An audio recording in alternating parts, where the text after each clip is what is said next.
June 2014. Alright, so we've got to express this in partial fractions, so you've got your repeated factor of mu. So I write it as a over x plus 1 plus b over x plus 1 squared, and then plus c over my final bracket. So I'm going to times through the whole thing by what's on the bottom here.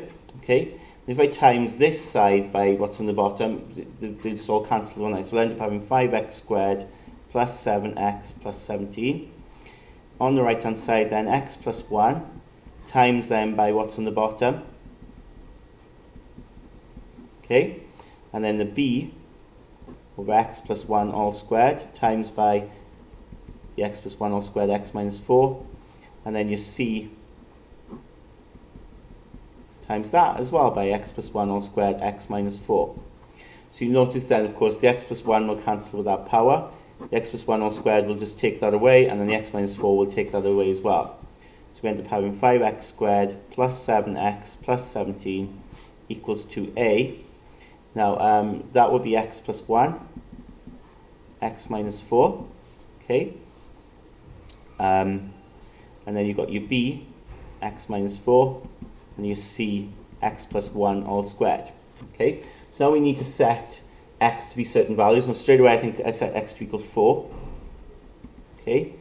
So if I put 4 in there, I'll have 5 times 4 squared, plus 7 times 4 plus 17. Put 4 in there, can you see that will go? That will eliminate. 4 take away 4 is 0, so the whole thing goes. Put 4 in there, 4 take away 4 is 0, so b times 0 goes. Put 4 in there, 4 plus 1 is 5. Of course, you've got to square it then. So when you work this out, use your calculator, okay? So we get 125 here.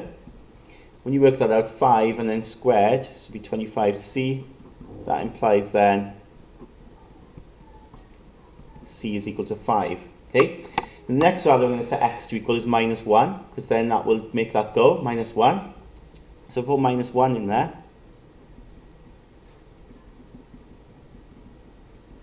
Put minus 1 in there, as I said, that goes. Put minus 1 in there. Put minus 1 in there.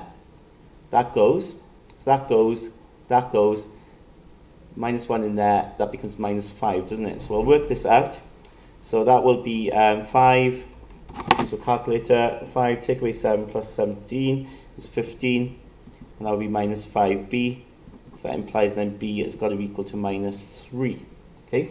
Now we need to set x to be another value. Okay, so 0 would make sense when I set x to be 0. So you just have 17 here.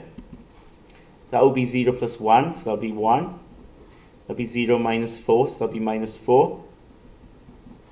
Plus then b, put 0 in there, so that'll be minus 4. Put 0 in there, then that will be just 1 squared. Okay, so then you get 17 equals, this is going to be minus 4a. That's going to be minus 4b, but remember b is minus 3, so put that in. And then that's going to be c, which is 5 times 1 squared, which is 1. So you end up having 17 equals minus 4a. That becomes then, what's that? That's 12. 2 minuses make a plus. Plus 5 is 17. So you've got that there. And what you notice, of course, then is the 17's cancelled. So actually then, you've got 0 equals minus 4a, which implies a has got to be 0. Okay, sometimes you get it equal to 0. So then, just a summary then, when we write this up, right, we'll have 5x squared plus 7x plus 17 all over x plus 1 all squared, x minus 4. That would equal, now remember a was 0, wasn't it? A was 0, so that just goes. A is 0, that just disappears. Okay, that's okay, you don't write it. B is minus 3. And C is equal to 5.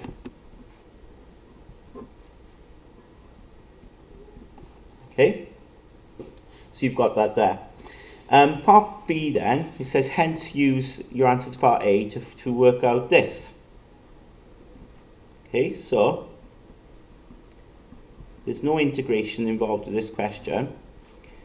But there is a part B where they ask you to manipulate part A in order to get to the answer to this. Now, they're not expecting you to do partial fractions again, right? Because it does say use your answer to part A. So if you've got to use your answer to part A, you've got to do it. So there's no, you don't, if you do partial fractions again, you get 0 marks, right? You've got to use your answer to part A. Now, what we need to do is think about this in terms of part A here. Think about what's going on here. So we could look at part A, right? And think, well, okay, so we've got 5x squared plus 7x plus 17. Okay, now, of course, those tops are not equal, aren't they? They're not equal there, right? Clearly they're not equal. When I compare it to A here, this is different. But let's think, what could I do to this to get it equal to that? Well, of course, I got 7x here, so I need to add on a 2x, wouldn't I? If that makes sense. If I add on a 2x to that, I'd get 9x, wouldn't I? Yeah? And then I've got 17 here. What would I have to do to 17 to get to 9? Okay? So change this, so I have got it equal to 9. Well, 17 is bigger, so I'm going to have to take away. I have to take away 8. Right? So we'll do that. So if we think about all of that top there, I'm right to say now that they're equal. Yeah? Of course, I'd have to put, x plus 1 on the bottom here, yeah? Over x plus minus 4, so that corresponds. But if you simplify the top, you just get that, don't you? 5x squared plus 7x plus 2x is 9x, and then 17 take away 8 is 9. Okay, what I'll do then is, right, I'll split this up, right? So I'll draw a line there, I'm going to split this up. So I'm going to rewrite this as 5x squared plus 7x plus 17